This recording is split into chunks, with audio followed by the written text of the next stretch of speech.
اب جب حضرت محمد صلی اللہ علیہ وآلہ وسلم نے فرمایا کہ میرے 72 میں سے جو 73واں فرقہ ہے نا وہ ٹھیک ہوگا، 72 جو ہے نا وہ ٹھیک نہیں ہوں گے، تو اس بات نے بھی کافی جو ہے نا آپ دیکھ سکتے ہیں کہ مذہبی اسکالر اور جو لوگ ہیں اس بات کو سوچتے ہیں کہ یہ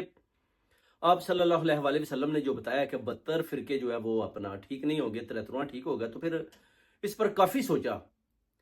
کہ یہ کیسے ممکن ہے۔ پھر اس بات پر بھی آئے کہ